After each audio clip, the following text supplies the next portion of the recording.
Hello student, नमस्कार। I am Yogesh Chandra Shukla, your biology faculty. आप लोगों का बहुत स्वागत है आज की क्लास में। मुझे उम्मीद है आप लोग बहुत बेहतर होंगे, स्वस्थ होंगे, सुरक्षित होंगे। स्टार्ट करते हैं आज की क्लास। और आज हम पढ़ने वाले हैं वेरी न्यू टॉपिक, जिसमें हम पढ़ेंगे पौधों में परिवहन का अगला पोर्शन। मुझे उम्मीद है लास्ट क्लास में पढ़ाई हुई कुछ बातें आप लोगों को बहुत क्लियर हो गई होंगी और उसे बहुत सिंपल वे में ही लेना है। सिर्फ 2 डेटा और हमारी पूरी कहानी खत्म हो जाएगी। तो हम उसे एक बार रिवीजन कर लेंगे और उसके बाद आगे आज हम बात करेंगे, ठीक है। सो चीज़ों को ध्यान रखना। और सबसे बेहतरीन चीज़ जो इंपॉर्टेंट है, जिसके ऊपर क्वेश्चन आता है, वो है जल विभव, ठीक है, वाटर पोटेंशियल। उसके ऊपर खूब सवाल आते हैं, तो इसलिए उसे बहुत ध्यान से पढ़ने की आपको ज़रूरत है। प्रीवियस चैप्टर में हमने प्रीवियस टॉपिक में हमने इससे पहले भी समझा था कि जल है क्या, जल का विभव क्या है। तो वो चीज़ें आप लोग ज़रूर ध्यान रखें, ठीक है। आज हम क्या बात करने वाले हैं? हम सबसे पहले जल विभव के विषय पे बात करेंगे, फिर हम बात करेंगे पराशरण के बारे में। विशरण तो हम पढ़ ही चुके हैं। पराशरण के विषय में बात करेंगे कि जल ट्रांसपोर्ट कैसे होता है एक जगह से दूसरी जगह। कई बार मैंने आपको बताया था कि जैसे अंगूर को अगर आप सिरा में डाल दें तो अंगूर जो है वो सिकुड़ जाता है। ये किस विधि के द्वारा हुआ?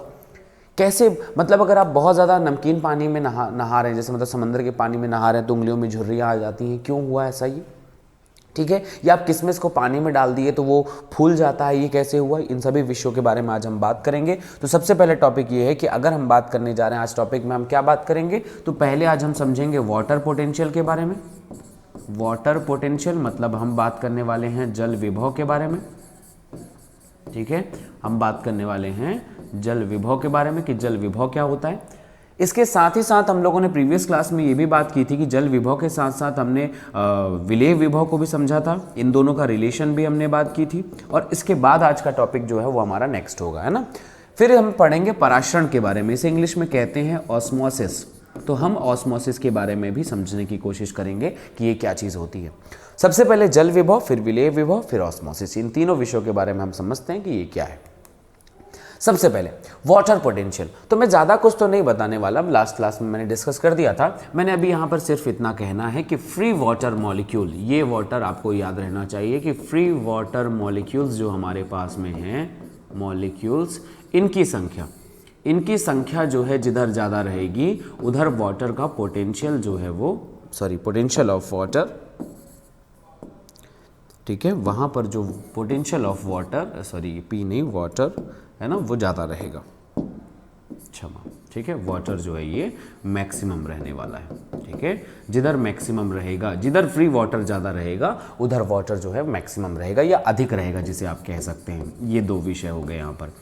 अगले विषय में जब हम ये पढ़ते हैं तो अब ये क्या है भाई, फ्री वाटर मॉलिक्यूल का क्या मतलब है? क्योंकि मैंने बताया था कि वाटर जो है विलायक है ना, मतलब इसके पास में द्रव होता है ना, ये द्रव में गतिशीलता है तो गतिज ऊर्जा आ गई, गतिज ऊर्जा आ गया तो एक प्रभाव दबाव बन गया, और वो दबाव ही वाटर पोटेंशियल है, वो ही जल विभव है।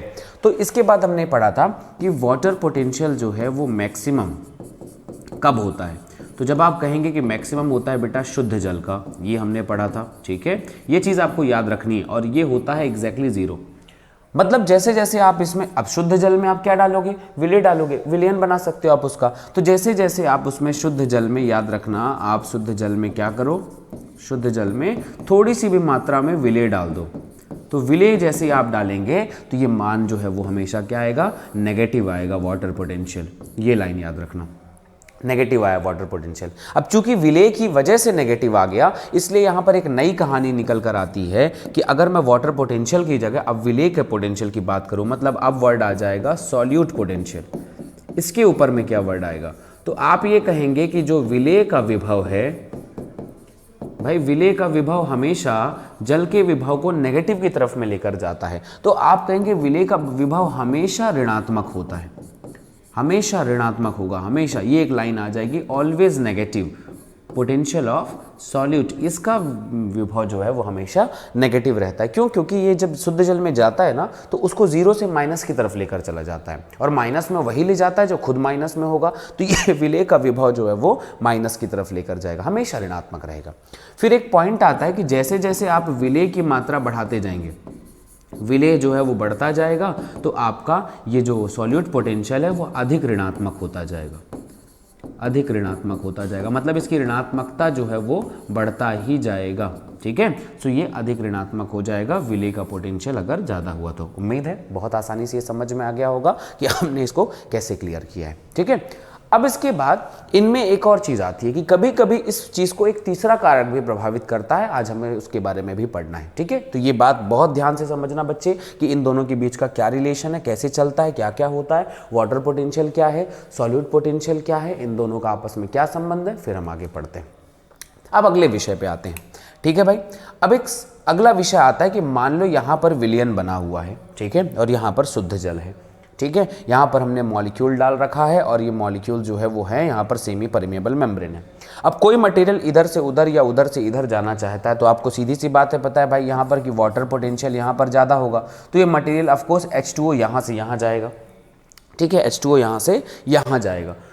यहाँ पर सॉल्यूट बिल्कुल जीरो है तो सॉल्यूट जीरो है, और जबकि यहाँ पर सॉल्यूट कुछ तो है तो इसलिए माइनस में आंसर आएगा। अब अगले विषय की तरफ में बढ़ते हैं, अगला विषय जिसमें हम एक और टॉपिक के बारे में बात करने वाले हैं। यदि घोल का या शुद्ध जल जो भी है, घोल और शुद्ध जल को जो है वायुमंडलीय दबाव से अधिक दबाव लगाया जाए, अधिक प्रेशर लगाया जाए, तो क्या होगा? प्रेशर लगाने से क्या कोई फर्क पड़ता है? तो प्रभाव अगर लगाया जाता है तो जल का विभव बढ़ जाएगा। अगर ऐसा होता है कि हम अलग से एक और दबाव लगाते हैं तो वाटर का पोटेंशियल और बढ़ जाएगा, क्योंकि उसको और गतिज ऊर्जा मिल जाएगी। दबाव लगाने से गतिज ऊर्जा और मिल जाएगी और वो और तेजी से उसे पंप करने लग जाएगा, तेजी से बढ़ेगा।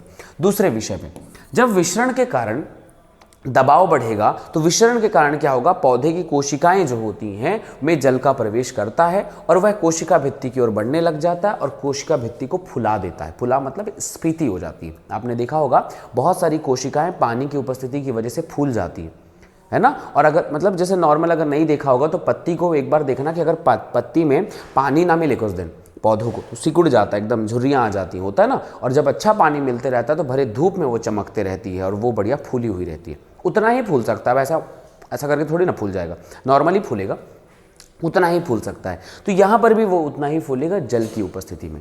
सो दबाव का भी असर पड़ता है यहाँ पर। जैसे जैसे आप दबाव को बढ़ाते जाएंगे जल का विभव बढ़ता जाएगा और वो वहाँ पर उसे स्फीति अवस्था में ला देता है। स्फीति का मतलब होता है बेटा स्फीति, है ना, स्फीति अवस्था इसे अपन कहते हैं। और इस स्फीति का मतलब होता है फूला हुआ, फुला देता है, ये लाइन लिखा हुआ है।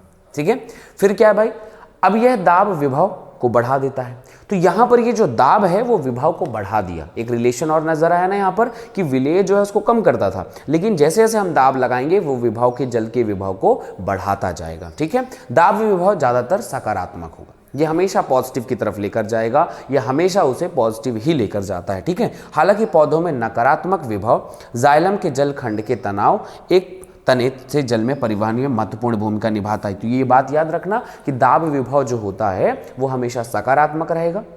और फिर क्या होता है कि जब ये दूसरी लाइन जो कह रहा है, हालांकि ये वर्ड जो कह रहा है वो ये कह रहा है कि नकारात्मक विभव मतलब मान लो एक तरफ में मैक्सिमम 10 है, या मान लेते हैं जैसे मान लो पौधे का निचला हिस्सा जो है यहाँ पर इसके पास +10 विभव है और इसके पास +9 +8 +7 +6 +5 है ना, उसके बाद -1 -2 ऐसा करके है। तो अगर जल का विभव यहाँ पर ज़्यादा है तो ये इधर वाले ऋणात्मक ही हुए ना। ये अगर धनात्मक है, आपको पता है अगर +10 धनात्मक है तो उससे कम वाला उससे ऋणात्मक ही हुआ। ठीक है, जब हम तो ऐसे ही मानते हैं ना, अगर मैं +8 धनात्मक है तो +7 वाला ऋणात्मक ही गिना जाएगा। कम धनात्मक मतलब ऋणात्मक ही होता है, तो ये वर्ड याद रखना यहाँ पर, है ना। तो ये अधिक तरफ में है +10 की तरफ में और ये इधर वाले सारे नेगेटिव हैं। तो जल का विभव का जो गतिशीलता है, जल कहाँ से कहाँ जाएगा? तो जल जड़ से ऊपर की तरफ इसलिए जाता है क्योंकि यहाँ पर जो है इसका विभव ज़्यादा है और ऊपर की विभव जो है वो ऋणात्मकता की तरफ है। तो यहीं पर ये लाइन लिखी हुई है कि पौधों में नकारात्मक विभव या जाइलम में जो विभव है वो जल के खंड में तनाव जो है एक खंड से दूसरे खंड तक ले जाने में भूमिका निभाता है। और इस विभव को हम लोग शुरू करते हैं साई पी से, साई पी से प्रदर्शित करते हैं। अगला शब्द क्या आएगा? कोशिका के जल का विभव विलेय और दाब विभव दोनों से ही प्रभावित होता है। बिल्कुल नो डाउट है कि जल का विभव दाब से भी प्रभावित होगा और विलेय से भी प्रभावित होगा। और इसे इन दोनों को मिलाकर हम कहते हैं क्या? जैसे मान लो इन दोनों के बीच का संबंध इस प्रकार है कि वाटर पोटेंशियल हो गया। ठीक है, वाटर पोटेंशियल जो है वो सॉल्यूट के विभव से और इन दोनों के विभव को मिलाकर बनता है। दाब का विभव और जो विलेय का विभव है इन दोनों पर प्रभावित करता है और इन दोनों को मिलाकर हम यहाँ पर वाटर का पोटेंशियल या सॉल्वेंट पोटेंशियल भी हम लोग यहाँ पर निकालते हैं। सो बहुत बेसिक सा कॉन्सेप्ट है, ये रिलेशन आप बहुत ध्यान पे रखिएगा, इनके पीछे क्या क्या रीजन होता है, ठीक है, कि कैसे हम इसको बनाएंगे। सो वाटर के पोटेंशियल को प्रभावित करते हैं दो लोग बेटा, एक सॉल्यूट मतलब विलेय, ये विलेय का विभव है, और एक दाब विभव। ये दो चीज़ें निर्भर करती हैं कभी भी किसी भी वाटर के पोटेंशियल में, किसी भी वाटर को अपकमिंग ट्रांसपोर्ट करने में, नीचे से ऊपर ले जाने में, ऊपर से नीचे लाने में, जहां भी उसे ट्रांसपोर्ट करना है कुछ इस तरीके से ही वो ट्रांसपोर्ट करेगा। उम्मीद है सभी को समझ में आया होगा। एकदम लाइन याद रखना कि कौन कब की है। तीसरी चीज़ एक बार फिर से हल्का शॉर्टकट कर देता हूं मैं, ये हो गया भाई आपका दाब विभव, ठीक है। जब हम दाब विभव की बात कर रहे हैं, मतलब प्रेशर पोटेंशियल की बात कर रहे हैं, तो साइन पी से प्रदर्शित करते हैं। हमेशा याद रखना ऑलवेज पॉजिटिव, ऑलवेज पॉजिटिव। अच्छा, पॉजिटिव का मतलब ये बस नहीं होता कि वो हमेशा धनात्मक ही रहेगा, सकारात्मक बढ़ा हुआ रहेगा, पॉजिटिव की तरफ जाएगा, नेगेटिव की तरफ कभी नहीं जाएगा। दाब बढ़ाते जाओ तो आप यहां पर लिखेंगे कि दाब बढ़ता जाएगा, दाब बढ़ेगा तो साइन पी भी क्या होगा, बढ़ेगा। ये लाइन हो जाती है यहाँ पर। एक रिलेशन और याद रखना कि दाब जो है बढ़ता है, दाब बढ़ेगा, बढ़ा तो याद रखना जल का विभव जो है वो भी बढ़ेगा। ये रिलेशंस को बिल्कुल याद रखना, जल का विभव बढ़ेगा। ये लाइन आपको याद रखना है, इन्हीं चीज़ों को मिलाकर आपको बनना है। फिर ये जब दो चीज़ों का विभव जब मिल जाएगा तब जाके वाटर का पोटेंशियल बनता है। इसलिए हम लोग आखिरी में रिलेशन बनाते हैं कि ये W Sai S plus psi P, ये रिलेशन बनता है कि आपको एक जल के विभव के लिए दो चीज़ों पर निर्भर रहना पड़ता है। एक तो हो गया विलेय और एक हो गया आपका दाब। इन दो बातों पर निर्भर करेगा कि वो मटेरियल आगे ट्रांसपोर्ट करेगा कि नहीं करेगा, वगैरह वगैरह। इज अ जल विभव। ये जल विभव है जो पादपों में किसी भी मटेरियल को एक जगह से दूसरी जगह ले जाने की कोशिश करता है। इस तरह से हमने जल के महत्व को पढ़ लिया। मुझे उम्मीद है आपको समझ में आ गया होगा। अगले विषय पे पहुंचते हैं। प्लांट वाटर रिलेशन का, पादप जल संबंध का अगला विषय आता है कि इनमें एक और प्लांट में और पानी की, देखो हम पानी के बारे में इसलिए पढ़ रहे हैं क्योंकि भाई पानी ही हर चीज़ को लेकर जाएगा। पानी के बिना बाकी कोई मटेरियल ट्रांसपोर्ट नहीं हो सकता, ये माध्यम है। जब तक इस दुनिया में माध्यम नहीं होंगे कोई चीज़ आगे नहीं बढ़ सकती, ठीक है। तो हमें माध्यम पढ़ना है, व्हीकल्स के बारे में पढ़ना है। अगला विषय जो हमारा है वो है ऑस्मोसिस। ऑस्मोसिस का मतलब होता है बेटा पराशरण। ऑस्मोसिस का मतलब होता है पराशरण। अब ये क्या चीज़ है भाई? पराशरण का मतलब ये है कि मान लो कोई विलायक है, मतलब कोई जल है या कोई भी मटेरियल है, वो अपनी अधिक सांद्रता से कम सांद्रता की ओर सेमी परमेबल मेम्ब्रेन के द्वारा आ रहा है। ध्यान से मेरी बात समझना, होता क्या है, ठीक है। मान लेते हैं ये प्लांट की कोशिका है। प्लांट की कोशिका में दो जगह मटेरियल है, एक बाहर और एक अंदर। बाहर से अंदर पानी का जाना और अंदर से बाहर पानी का जाना किस बात पर निर्भर करेगा? सिर्फ और सिर्फ वाटर मॉलिक्यूल की बात कर रहा हूँ मैं यहाँ पर। पराशरण में सिर्फ और सिर्फ वाटर मॉलिक्यूल की ही बात कर रहा हूँ, ठीक है। सो वाटर मॉलिक्यूल की अधिक सांद्रता से कम सांद्रता की ओर जाना, जल का अधिक सांद्रता से, जल की सांद्रता बोल रहा हूं मैं, याद रखना जल किधर ज्यादा है, जल जिधर ज्यादा है उधर से कम सांद्रता की ओर जाना, यही पराशरण है। तो आपसे पूछा जाएगा व्हाट इज पराशरण, तो आप कहेंगे जल की, अभी तो आगे डेफिनेशन मिलेगा ही, कोई परेशानी की बात नहीं है। बच्चे कंफ्यूज कहां पर होते हैं? मैं यहां पर कह रहा हूं सिर्फ जल की अधिक सांद्रता, जल की अधिक सांद्रता, ठीक है। इससे बच्चे क्या होता है, कंफ्यूजन कहां पर आता है? सांद्रता से कम सांद्रता की ओर, कम सांद्रता की ओर आ रहा है, ठीक है। ये पहली बात हो गया। अब आ तो गया, किसके द्वारा आ रहा है? With the help of semi permeable membrane. किसके द्वारा आ रहा है बेटा यहाँ पर? सेमी परमेबल मेम्ब्रेन, ठीक है। ये जो ट्रांसपोर्ट हो रहा है वो हो रहा है अर्धपारगम्य झिल्ली के द्वारा, अर्धपारगम्य झिल्ली के द्वारा, ठीक है। ये अर्धपारगम्य झिल्ली से ही ट्रांसपोर्ट होता है और बाकी चीज़ों से ट्रांसपोर्ट नहीं होगा। चलिए अगले विषय पे समझते हैं। अब मैं ये कह रहा था कि कंफ्यूजन कहाँ पर होता है। जब मैं जल की अधिक सांद्रता कह रहा हूँ, सीधी सी बात आप ये देखो, मान लो एक जगह वाटर कंडीशन है, मान लो 100, ठीक है, और सेम वही पॉइंट है, सॉल्यूट मतलब जो विलेय है, मैं विलेय कितना डाल रहा हूँ यहाँ पर? विलेय डाल रहा हूँ मान लो 80, ठीक है। ये दो एक विषय हो गया। दूसरा विषय हुआ कि ये बीच में डाल दिया मैंने अर्धपारगम्य झिल्ली, यही है वो अर्धपारगम्य झिल्ली। इधर हमने वाटर ले रखा है 100 और इधर सॉल्यूट ले रखा है 20, ठीक है। अब यहाँ पर तो आपको समझ में आ रहा है, तो आपसे दो बातें पूछी जाएंगी यहाँ पर। पहला लाइन लिखा ये जाएगा कि अगर यहाँ पर सॉल्यूट 80 है, इसका मतलब विलयन की सांद्रता, पहला शब्द समझना मेरे को, यहाँ पर विलयन की सांद्रता के ऊपर सवाल पूछा जाएगा। तो आप बताओ किधर अधिक है, तो इधर विलयन की सांद्रता अधिक है और इधर विलयन की सांद्रता क्या है, कम, क्योंकि विलयन की सांद्रता तो विलेय पर निर्भर करती है, पर हमें जल की सांद्रता पर निर्भर करना है। याद रखना, विलयन की सांद्रता पर नहीं, विलयन की सांद्रता की बात करेगा तो अपोजिट हो जाएगा, ठीक है। हमें सिर्फ विलायक की बात करनी है, हमें सिर्फ जल की बात करनी है। जल इसके पास में फ्री कितना है, आप बताइए। 80 अगर सॉल्यूट है तो 80 वाटर भी रिएक्शन किया होगा, 20 फ्री मॉलिक्यूल है। फ्री मॉलिक्यूल जो है वो वाटर, फ्री वाटर जो है 20 है, और इसके पास जो है वो फ्री वाटर जो है वो कितना है बेटा, यहाँ पर 80 है। तो सीधी सी बात है, वाटर का पोटेंशियल तो यहाँ पर ज़्यादा है, ठीक है, और यहाँ पर वाटर का पोटेंशियल क्या है, कम है, ठीक है। तो कुछ इस तरह से आप भी चीज़ों को ध्यान पे रखिएगा कि विलयन में और विलायक में अंतर है और दोनों में आपको डिफरेंस समझना है। दोनों एकदम अपोजिट होते हैं। हम विलायक की मात्रा की बात कर रहे हैं और विलायक की मात्रा मतलब विलेय पानी कितना ज़्यादा है किसी के पास में। तो अब हम यहाँ पर करेंगे ऑस्मोसिस, पराशरण। जल का अधिक सांद्रता से कम सांद्रता की ओर, अधिक से कम सांद्रता की ओर निकलना, चाहे वो अंदर से बाहर जा रहा हो, चाहे वो बाहर से अंदर जा रहा हो, ये पराशरण कहलाएगा। आइए लाइन समझते हैं। पौधों की कोशिका एक कोशिका भित्ति से घिरी रहती है, no doubt they have cell wall, इनके पास में होता है सेल वॉल, इनके पास होना ही चाहिए। अगला विषय, यह कोशिका भित्ति जल का एवं विलयन का, किसी मटेरियल का आदान प्रदान करता रहता है। हमें पता है पदार्थों के लिए मुक्त रूप से पारगम्य होती है, मटेरियल ट्रांसपोर्ट होता है। यह परिवहन और गति के लिए बाधक नहीं होती, नो डाउट कि ये ट्रांसपोर्टेशन के लिए कोई रोधक नहीं है। पौधों की कोशिकाओं में प्रायः एक रसधानी होती है, हमको पता होना चाहिए, रसधानी वैक्यूल्स हम पढ़ चुके हैं।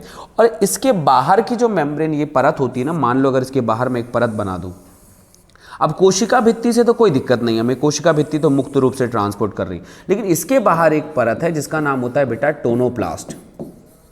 ये है रसधानी, ये है रसधानी, और रसधानी के बाहर जो परत है उसका नाम है टोनोप्लास्ट।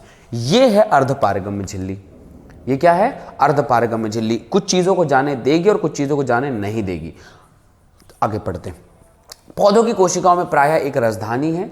इसमें रसधानी युक्त केमिकल बहुत सारे जो है विलेय विभव में भागीदारी प्राप्त करता है। बहुत सारे केमिकल्स इसके अंदर भरे हुए रहते हैं, बहुत सारे केमिकल मैंने रसधानी में पढ़ाया हुआ है सेल वाले चैप्टर में।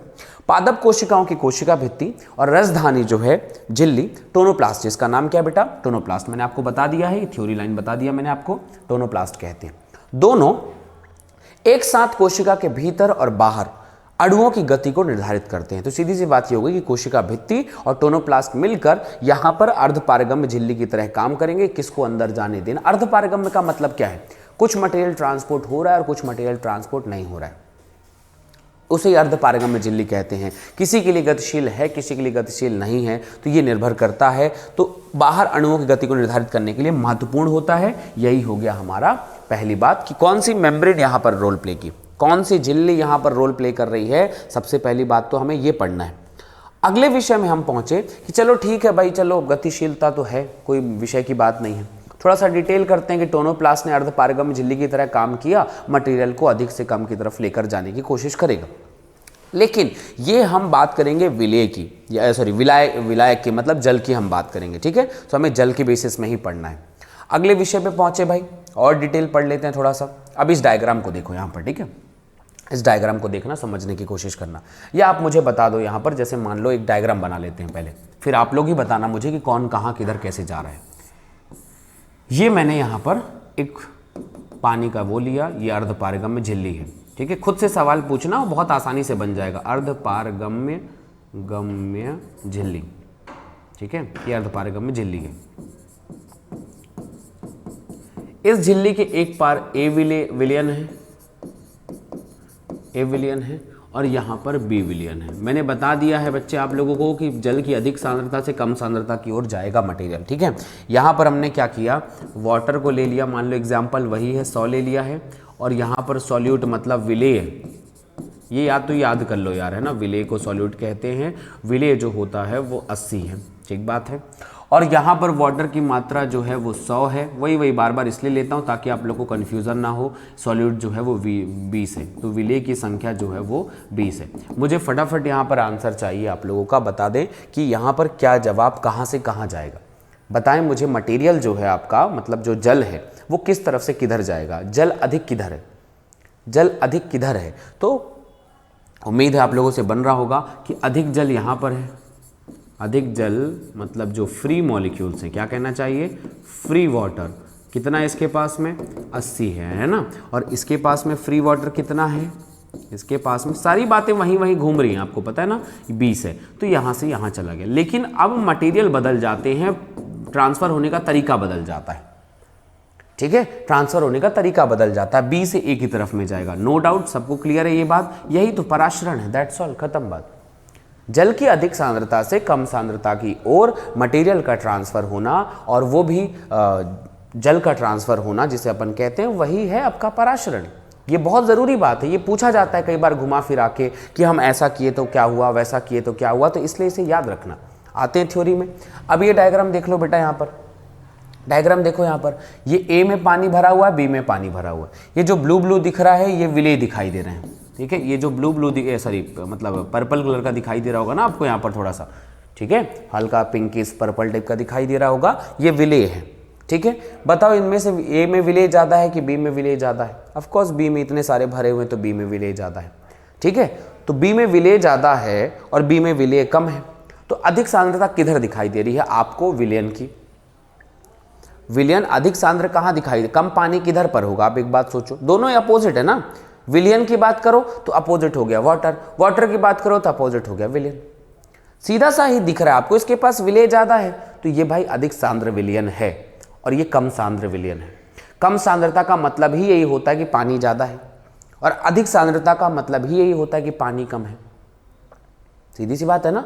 अगर बोले हम कि दूध बहुत गाढ़ा है तो मतलब पानी कम है, यही मतलब होता है ना। और अगर हम कह रहे हैं दूध बहुत पतला है, इसका मतलब हम ये कह रहे हैं कि दूध में पानी ज़्यादा है, यही विषय होता है यहाँ पर। तो दूध का पानी मतलब, अगर दूध गाढ़ा है मतलब सांद्र है, सांद्र है मतलब पानी कम है। अगर दूध पतला है इसका मतलब है कि मतलब उसमें तनुता ज़्यादा है, मतलब वो डाइल्यूट ज़्यादा है ना, और तनुता ज़्यादा है इसका मतलब है कि वो क्या है, पानी ज़्यादा है। तो ये दोनों अलग विषय एकदम अपोजिट है। तो अब सीधी सी बात है, यहाँ पर विलेय ज़्यादा है तो यहाँ पर सॉरी विलेय कम है तो यहाँ का सांद्रता थोड़ी सी कम होगी, यहाँ पर विलेय थोड़ा सा ज़्यादा है तो यहाँ पर सांद्रता अधिक होगी विलयन की। और वाटर तो नो डाउट इसके पास ही ज़्यादा रहेगा भाई, इसके पास वाटर अधिक है, इसके पास वाटर कम है, आपको दिख ही रहा है भाई। ये यहाँ से यहाँ ट्रांसपोर्ट हो जाएगा तो फ्रॉम ए टू बी की तरफ ट्रांसफर होने लग जाएगा। यही लाइन यहाँ पर समझाता है। क्या लिखा है यहाँ पर, देखो यहाँ पर सॉल्यूशन ए में आओ, सॉल्यूशन ए में आते हैं, ठीक है।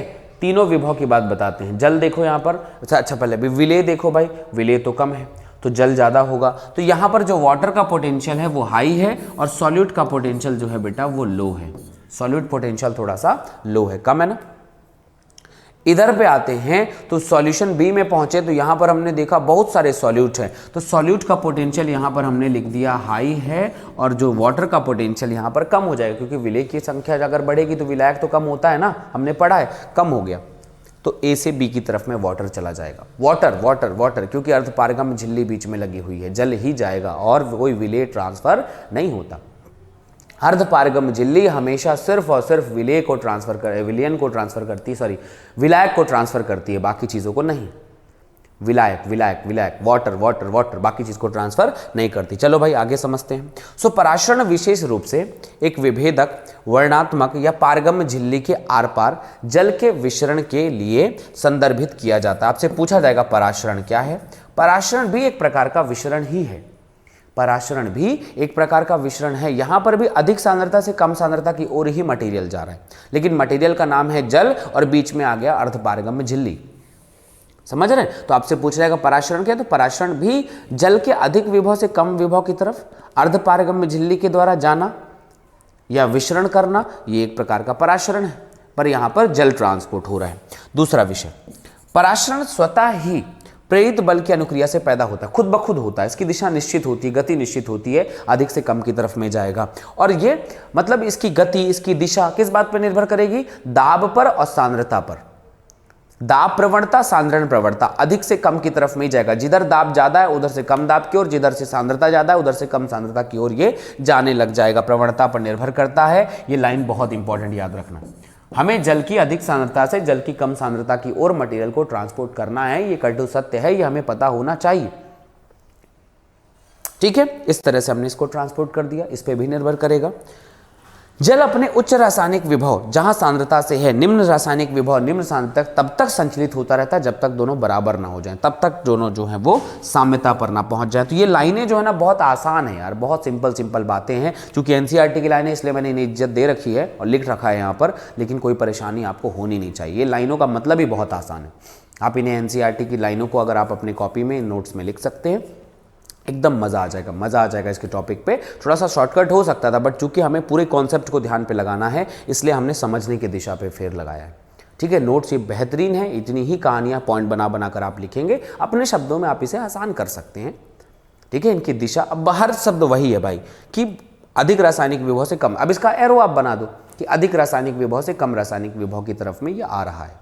वही बातें मैंने कितनी बार बताई हैं, लेकिन लिखा हुआ है तो ये बातों को याद रखना है।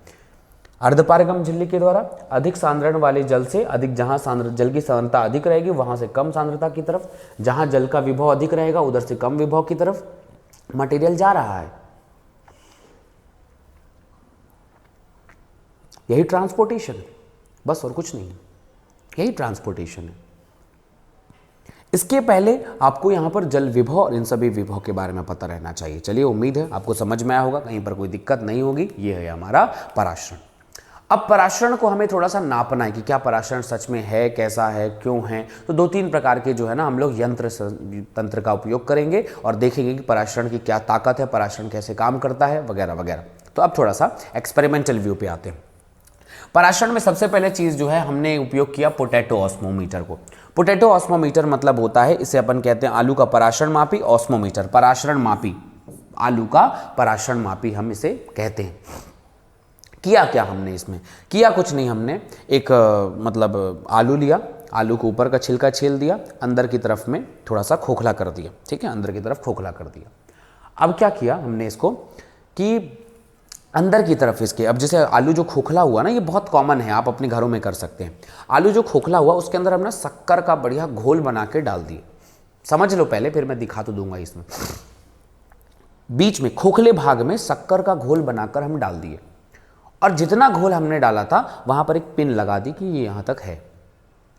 और उसके बाद उस आलू को अलग से सेपरेट एक पानी में रख दिया, कुछ ऐसी तरीके से। देख रहे हैं आप इसमें, मान लो आलू को इतना हमने काटा था, काटने के बाद इतना पूरा काटने अंदर का पूरा खोखला कर दिया है ना, और इतने क्षेत्र में हमने पहले उसमें शुगर का सॉल्यूशन भर दिया और उस आलू को डुबा दिया, बाकी के पानी में डुबा दिया।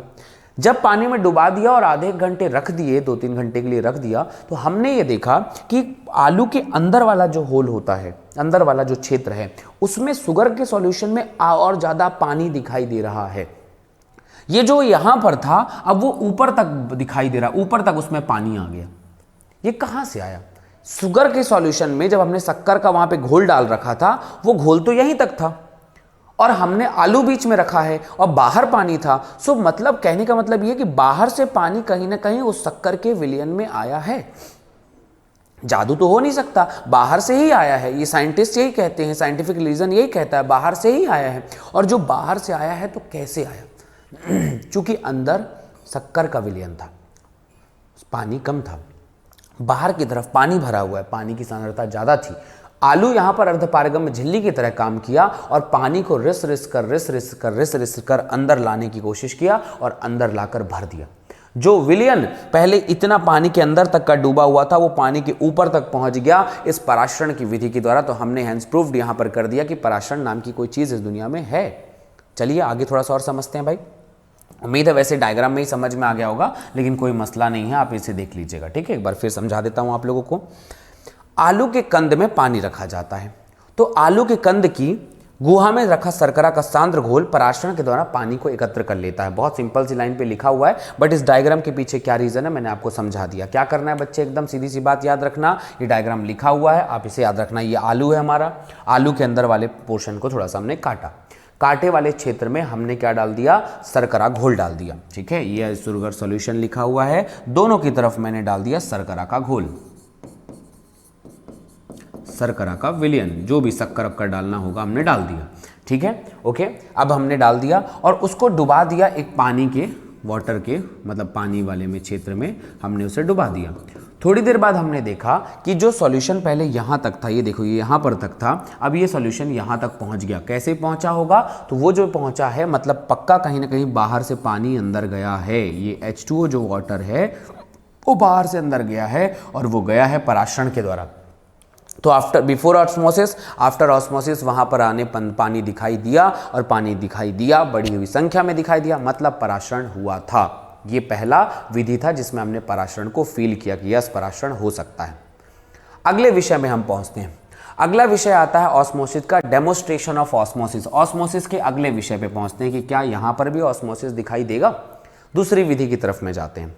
हमने क्या किया, एक यंत्र लिया ऐसा, ठीक है, एक पहला यंत्र आप मान लो इसको, इसमें हम दाब को भी नापेंगे लेकिन पहला यंत्र हम नॉर्मल वाला ले लो। हमने एक जार ली, ठीक है, जार के अंदर, अब यहाँ पर अपोजिट है, थोड़ा ध्यान देना, ठीक है, ये जार है, ये भरा हुआ है, इसके अंदर हमने यहाँ पर सुक्रोज का सॉल्यूशन डाल दिया। ये डायग्राम है, जितना डायग्राम में आप समझ लोगे ना तो उतना बेहतर होगा, क्योंकि थ्योरी में कोई परेशान, सुक्रोज का विलियन सुक्रोज का हमने डाल दिया।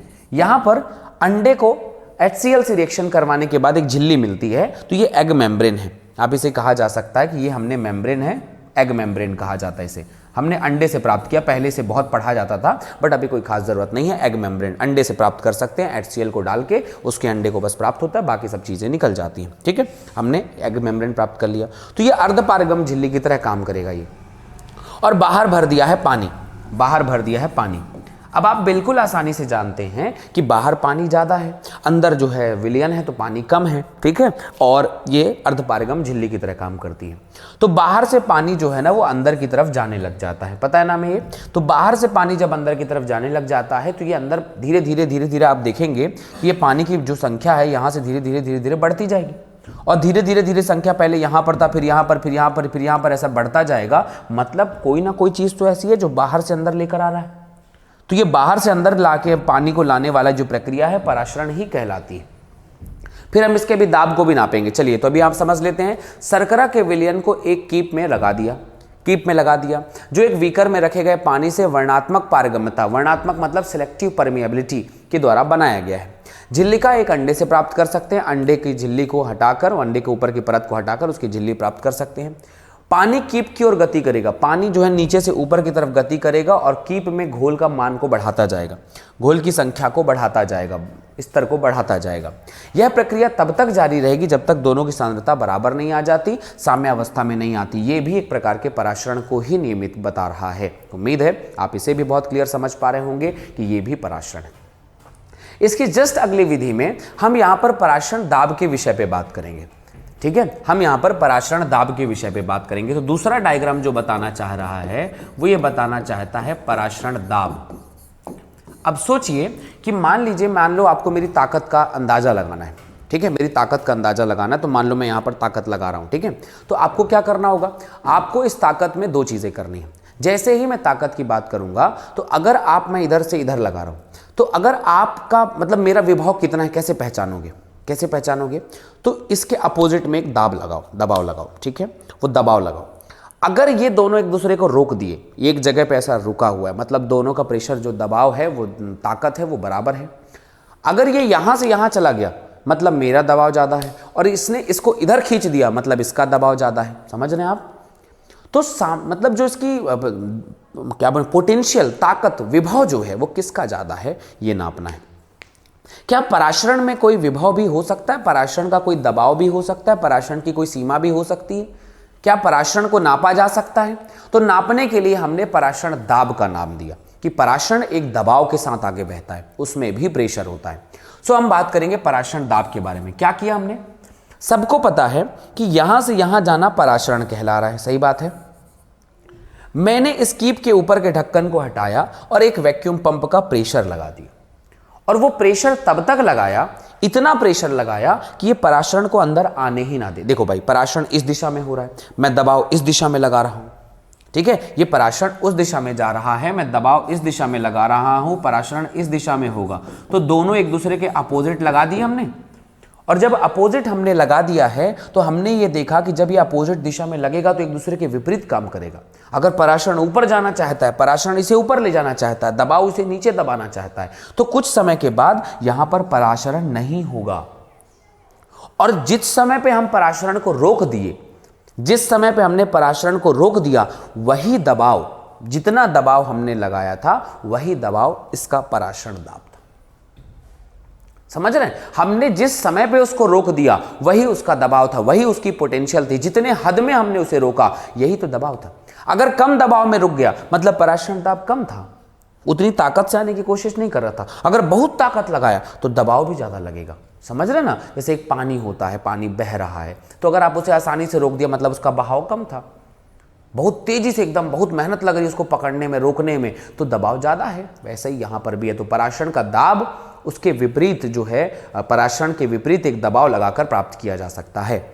तो कीप के ऊपरी भाग में बाहरी दाब डाला जा सकता है ताकि झिल्लिका के माध्यम से कीप में पानी विसरित ना हो, पानी अंदर ना आए।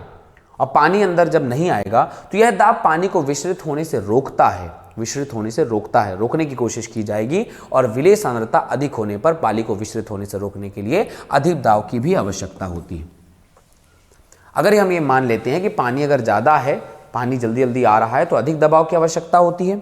संख्यात्मक आधार पर पराशरण दाब पराशरण विभव के बराबर ही होता है। ये लाइन हमेशा याद रखना कि पराशरण दाब पराशरण विभव के बराबर ही होता है। क्यों? क्योंकि भाई दोनों बराबर ही रहेंगे ना। जितना वो लगा रहा है उतना ही हम उसे रोक रहे हैं। तो यहां पर ये आप याद रखना कि पराशरण दाब मतलब होता है, यहां पर हो गया पराशरण दाब, ठीक है, ऑलवेज इक्वल्स टू पराशरण विभव। हालांकि दोनों एक दूसरे के नेगेटिव रहते हैं, ठीक है, लेकिन इसके संकेत विपरीत होते हैं। मान लो अगर पराशरण विभव पॉजिटिव में है तो पराशरण दाब उसके अपोजिट रहता है, तो ये नेगेटिव रहेगा। बराबर दोनों रहेंगे। अगर ये +10 है, मान लो ये +10 है, तो ये -10 रहेगा, लेकिन दोनों मिलाकर एक दूसरे को न्यूट्रल कर देते हैं, बराबरी मिलाकर रोक देते हैं। पराशरण दाब प्रयुक्त दाब सकारात्मक होगा। मैंने पक्का बताया ना, पराशरण, सॉरी एक मिनट क्षमा चाहता हूं, पराशरण दाब जो होता है वो यहां पर मतलब एक एग्जाम्पल था हम लोग, यहां पर हमने बताया कि दोनों बराबर, अगर ये +10 है तो -10 है, वो दोनों बराबर रहेंगे। इसमें जो पराशरण दाब वाली बात है, चूंकि हम उसको दबाव को लगा रहे हैं तो ये हमेशा धनात्मक विषय पे आएगा, ठीक है। अगर इसको अपन मान ले +10, और पराशरण विभव जो होता है वो -10 के विषय पे आ सकता है, ठीक है। हमने ये पॉइंट को मान लिया, वो एक एग्जाम्पल था कि दोनों बराबर होने चाहिए। लेकिन एग्जैक्ट पॉइंट ये आएगा, यहां पर भी सवाल पूछे जा सकते हैं कि मान लो अगर पॉइंट आपसे पूछा जाए कि पराशरण दाब क्या होता है, धनात्मक ऋणात्मक, इन दोनों में से धनात्मक ऋणात्मक कौन है? पराशरण दाब और पराशरण विभव में धनात्मक ऋणात्मक कौन है? तो ये भी सवाल क्लियर होगा कि पराशरण दाब हमेशा धनात्मक रहेगा, सकारात्मक। धनात्मक और सकारात्मक में फर्क है बेटा, ये भी याद रखना, ठीक है ना।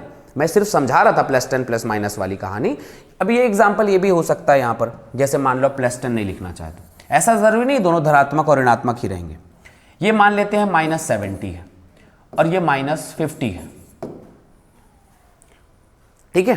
तो ये अधिक ऋणात्मक हुआ, वो कम ऋणात्मक हुआ, तो अब वो धनात्मक हो गया। समझ रहे ना? तो ऐसा भी कार्यक्रम चलता है। इसलिए आपको धनात्मक ऋणात्मक से मतलब नहीं, सकारात्मक और जो क्या बोलेंगे, दूसरा क्या बोलेंगे उसको, नकारात्मक। सो हमेशा दबाव जो है वो, हमेशा दाब जो है वो धनात्मक दिशा की तरफ में बढ़ता है, अधिक रहेगा ये। अगर ये सकारात्मक में है तो वो नकारात्मक में रहेगा। तो अगर मान लो ये पॉजिटिव की तरफ में रहेगा, ठीक है, ये अगर +10 है, ये अंतिम डेटा लिख लेना, इससे आसानी समझ में आ जाएगा, और ये -10 है, तो ये हमेशा सकारात्मक की तरफ में रहेगा, वो हमेशा नकारात्मक की तरफ रहेगा। इस तरह से हमने पराशरण दाब, पराशरण विभव, पराशरण की कहानियां, सभी विषयों के बारे में अच्छे से नॉलेज पढ़ लिया। उम्मीद है आपको ये बात समझ में आई होगी, कहीं पर कोई डाउट नहीं होगा, कहीं पर कोई परेशानी आपको यहां पर नहीं होगी। टॉपिक के अगले विषय पे आते हैं। तो इस पराशरण की वजह से कभी कभी पादप की कोशिकाओं में बहुत ज्यादा आमूलचूल परिवर्तन आता है, और ये परिवर्तन कैसे आएगा हम उसको देखते हैं, ठीक है। देखो भाई, एक लॉजिक है, पहले उसको समझ लो, ठीक है। अगर अंदर का सांद्रता और बाहर की सांद्रता, इन दोनों पे बहुत फर्क पड़ता है, मैंने बताया ना। कहां से कहां जा रही, पादप की कोशिका के अंदर की सांद्रता और पादप की कोशिका के बाहर की सांद्रता के बीच में क्या डिफरेंस है, क्या समानता है, इस पे निर्भर करेगा कि पानी कहां से कहां जाएगा। अब इस विषय के लिए हम 3 प्रकार की बात करते हैं। मान लो अंदर की सांद्रता और बाहर की सांद्रता दोनों समान है तो समपराशरी, अंदर की सांद्रता कम और बाहर की सांद्रता ज्यादा है तो अतिपराशरी। विलयन बाहर का अति पराशरी हो गया ना। और अगर मान लो बाहर का कम है अंदर का ज्यादा है तो मतलब क्या बोलेंगे उसे, कम पराशरी।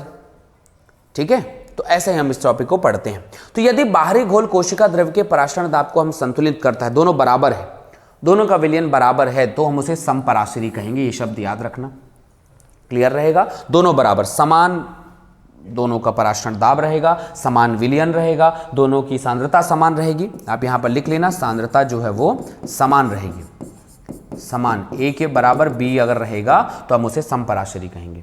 और अगर जो है उसमें बाहरी विलयन कोशिका द्रव्य से अधिक तनुकृत है, तनुकृत मतलब समझ गए ना, तनुकृत का मतलब होता है पतला, ठीक है, तो हम उसे अल्प पराशरी कहेंगे। बाहर का विलयन कम सांद्रता वाला है, ठीक है, अंदर जो है ज्यादा सांद्रता है तो अल्प पराशरी कहेंगे। अगर ज्यादा है, अधिक सांद्रता युक्त है, ज्यादा सांद्रण है, तो याद रखना हम उसे अति पराशरी कहेंगे। और तीनों प्रकार के विलयन में कोशिकाओं को डालने का अलग अलग रिजल्ट होगा और वो अलग अलग रिजल्ट को हमें पढ़ना है। कोशिकाएं अल्प पराशरी में फूल जाती हैं और अति पराशरी में सिकुड़ जाती हैं। क्या कहना चाहता है साइंस, यहां पर ध्यान से सुनो मेरी बात को। आप किशमिश लिए, ठीक है, और उसे पानी में डाल दिए। अब नो डाउट कि किशमिश के अंदर तो शर्करा ज़्यादा है और पानी में तो शर्करा बिल्कुल नहीं है। अब आप सोचो मुझे कि पानी सम पराशरी हुआ, अल्प पराशरी हुआ, अति पराशरी हुआ, कौन सा पराशरी हुआ, कौन सा पराशरी हुआ? जैसे ही आप उसे पानी में डालेंगे तो पानी की सांद्रता कम है और बाहर की सांद्रता मतलब उसके किशमिश के अंदर की सांद्रता ज़्यादा है, तो बाहर की तरफ में जो है वो कम पराशरी है, उसे अल्प पराशरी कहेंगे। नो डाउट पानी बाहर से अंदर की तरफ में आएगा और वो फूल जाएगा। यही सवाल पूछा जाएगा कि यदि आप किसी कोशिका को अल्प पराशरी में डालते हैं तो कोशिकाएं फूल जाती हैं। फिर अंगूर को आप सिरा में डाल दें तो सीधी सी बात है कि सिरा गाढ़ा होता है और जो अंगूर है वो थोड़ा सा मतलब पतला होगा उसके अंदर का पानी, तो अंगूर का पानी बाहर निकलने लग जाएगा और जैसे ही वो बाहर निकलने लग जाएगा तो अंगूर के पानी बाहर निकलने की वजह से क्या होगा, अंगूर का पानी बाहर निकलने की वजह से वो बाहर हो गया अति पराशरी और वो सिकुड़ जाएगा। तो कब वो सिकुड़ेगा, कब वो फैलेगा और कब वो एक समान रहेगा, ये बहुत ज़्यादा डिपेंड करता है। तो हमें इसी को पढ़ना है। तो याद रखना, अल्प पराशरी घोल में अगर फूलता है तो अति पराशरी में सिकुड़ जाता है। ये लाइन बहुत इंपॉर्टेंट है। सीधी सी बात है, बाहर का सांद्रण जो है वो कम है, बाहर का कॉन्सेंट्रेशन कम है और अंदर का कॉन्सेंट्रेशन ज़्यादा है। मटेरियल बाहर से अंदर की तरफ में ही आएगा पानी का, ठीक है। तो ये बात ध्यान पे रखिएगा। और अति पराशरी में सिकुड़ती है, ये लाइन बिल्कुल याद रखें आप लोग, ठीक है। ये जो पॉइंट होता है इसको प्लाज्मोलाइज्ड कहते हैं। प्लाज्मोलाइज्ड मतलब ये जो होता है पराशरण हो गया, सिकुड़ गई है। फ्लैसिड मतलब बराबर रखी हुई है अपने आप को, और टर्जिड मतलब फूल जाना। तीनों को फिर हम लोग अलग विषय में समझेंगे और नेक्स्ट क्लास में हम इन सभी विषयों के बारे में अच्छे के करके बात करेंगे। उम्मीद है आज का टॉपिक आपको समझ में आया होगा। 1 मिनट रिवीजन कर लेते हैं फटाफट। आज हमने क्या पढ़ा बेटा? हमने यहाँ पर पढ़ा है पराशरण के बारे में, ठीक है, और पराशरण से संबंधित पराशरण विभव, पराशरण दबाव, पराशरण वो एक्सपेरिमेंट, वो सारी विषय आज हमने पढ़ ली हैं। मुझे बहुत उम्मीद है आप लोगों को एकदम क्लियर समझ में आया होगा, कहीं पर भी कोई परेशानी नहीं होगी। चलिए क्वेश्चन बना लेते हैं। एक क्वेश्चन, एक सिंपल सा पार्ट, सवाल को फटाफट सुनते हैं। पौधों के जड़ों में जल का अवशोषण कौन सी विधि के द्वारा होता है? इनमें से कौन सी विधि है जो पादप के पास में जल के अवशोषण के लिए जिम्मेदार है? ठीक है, जल जो होता है वो अंदर कैसे लेकर आएगा, बताइए। इनमें से कौन सी ऐसी विधि है जो जल के अवशोषण के लिए जिम्मेदार है प्लांट्स में? विशरण, पराशरण, अंतःशोषण या इनमें से कोई नहीं? जल्दी बताएं। 5 सेकंड है आपके पास में, सोच सकते हैं। अभी हमने पराशरण पढ़ा है कि जड़ों के पास में कैसा क्या होता होगा, और नेक्स्ट क्लास में मैं इसे और अच्छे से डिस्कस कर भी दूंगा। अभी अपना दिमाग लगाकर फटाफट जवाब बताएं।